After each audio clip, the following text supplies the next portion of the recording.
Bora comigo aprender a compensar prejuízos no imposto de renda 2026 referente a criptomoedas no exterior? Vem comigo que eu vou te mostrar. Meu nome é Ana Paula Rabelo, eu sou @declarando Bitcoin e eu te ajudo a pagar menos imposto de forma completamente legal. Se tu não me segue ainda, já te inscreve aqui no canal, já toca o botãozinho das notificações para ser avisado de mais conteúdos como esse. Compartilha esse vídeo com o máximo de pessoas possível para o YouTube e entender a relevância do nosso assunto para a comunidade, e já aproveita e me segue em todas as redes sociais.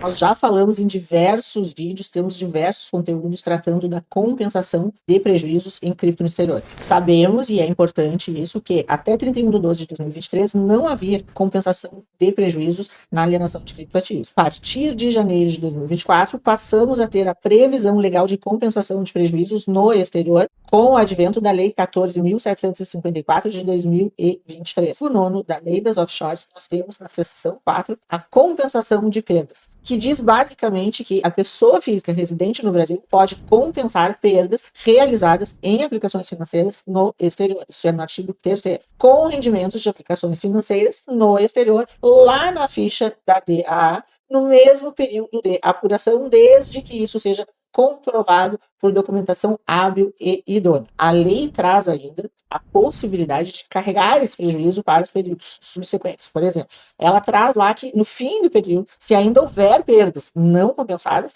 as mesmas podem ser compensadas com rendimentos computados na mesma ficha da DA em períodos posteriores. A lei frisa, e eu até acho desnecessário, é que a perda só pode ser compensada uma única vez. O que isso quer dizer? Quer dizer que tu usou o prejuízo, compensou esse prejuízo morreu. Esse prejuízo, na verdade, tu vai estocar ele, e à medida que tu for utilizando, tu vai deduzindo desse estoque de prejuízo. Ou seja, aproveitou o prejuízo uma vez, prejuízo morto tira do estoque. E assim sucessivamente. E é exatamente nesse estoque de prejuízo que a gente tem uma novidade na declaração de imposto de renda de 2026. Em 2026, logo quando tu entra lá na declaração de bens e direitos, eu trouxe aqui para vocês, assinalei aqui em vermelho para vocês, temos um campo onde a gente informa os prejuízos acumulados no período anterior. Por que período e não períodos, gente? Porque anterior a 2025, isso só aconteceu em 2024. Porque anterior a 2024 não havia compensação. Então, na verdade, é o primeiro ano que a gente vai informar na declaração do imposto de renda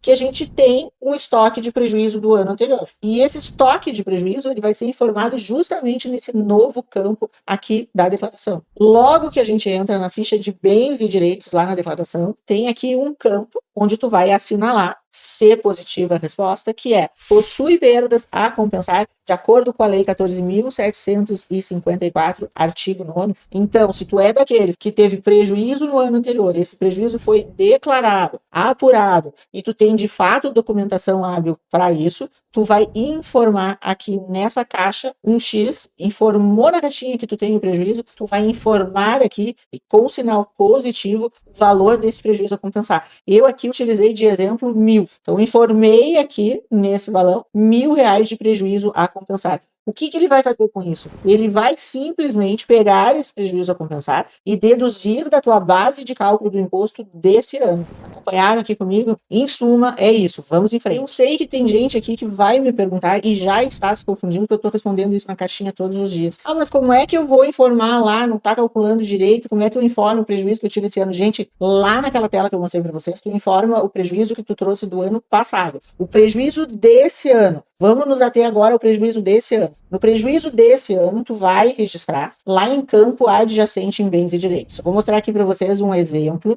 de bem ou direito, ao qual eu assinalei aqui Ilhas Caimã. Como eu assinalei Ilhas Caimã, o programa abriu automaticamente aqui para mim o saldo anterior, o saldo atual. Eu informei um número no saldo atual e ele me abriu aqui o resultado das aplicações financeiras. Aqui nesse item, aplicação financeira, eu aqui a nível de teste coloquei R$ 10.000. É onde a gente vai informar os lucros ou prejuízos. Então aqui eu fiz um exemplo com lucro em aplicações financeiras no exterior. lucro obtido na Binance, entra aqui. Um lucro obtido de futuros, entra aqui. Ok? Agora vamos ver o prejuízo. De novo, bens e direitos. Informei aqui que é uma aplicação no exterior, informei Ilhas Caimã.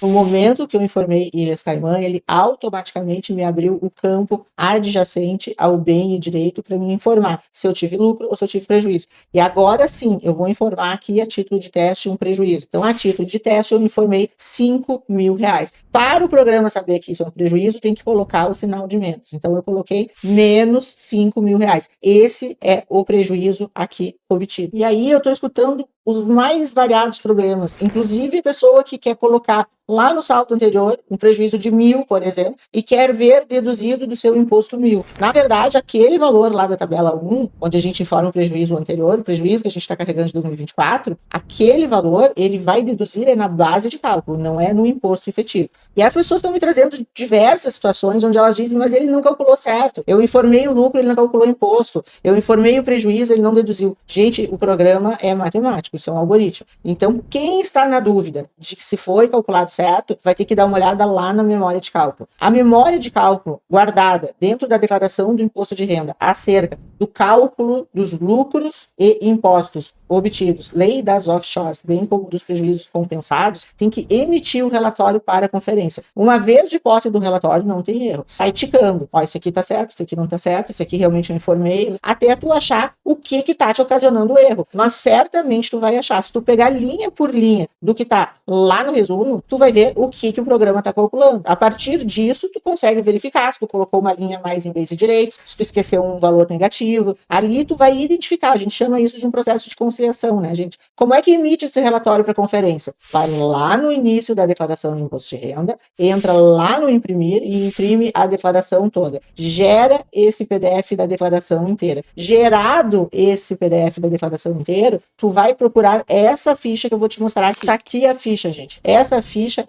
é uma página da declaração de imposto de renda de vocês. Ela não tem atalho automático. E é por isso que muita gente não está encontrando. Então, necessariamente, tu vai ter que imprimir a tua declaração para PDF para localizar essa página. E essa página é o que traz ali a memória de cálculo do imposto lei das offshores, ok? Essa memória de cálculo aqui, ele vai te trazer, ele é um demonstrativo de ajuste anual. Ele é um demonstrativo de apuração lei 14.754. E aqui ele traz ali, ó, item 1, tanto.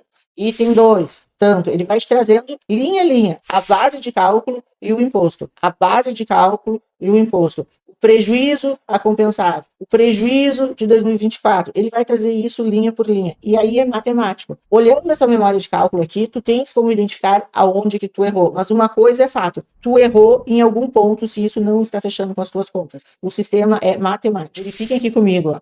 O que ele fez? Ele pegou lá o que eu informei em 2024, R$1.000, e colocou acima para deduzir da base de cálculo. Depois ele trouxe aqui o ganho que eu informei numa moeda, R$10.000. Aí na sequência ele trouxe aqui o prejuízo que eu informei em outra moeda, R$5.000. Ele atualizou a minha base de cálculo, restando uma base de cálculo de R$4.000, exatamente, que fecha com a conta que a gente fez, de menos 1.000, mais 10.000 e menos 5.000. Base de cálculo, R$4.000. Imposto devido, 15%, R$600. Ou seja, o programa calculou exatamente isso. O programa é matemático, não tem erro. Aliás, a declaração do imposto de renda, ela tem uma série de problemas. O programa peca em várias coisas, mas as coisas que ele peca não são matemáticas. As coisas que ele peca são problemas da Receita Federal e são outros problemas, ok? A questão de matemática aqui, algorítmica, isso ele fecha redondinho 100%. Ok? Espero ter elucidado onde vocês acham o que no programa, de que forma vocês conferem e afirmo de novo, o cálculo está ok. Sendo que tínhamos para o momento, deixa um comentário bacana aqui para nós, já dizendo qual é a tua dúvida,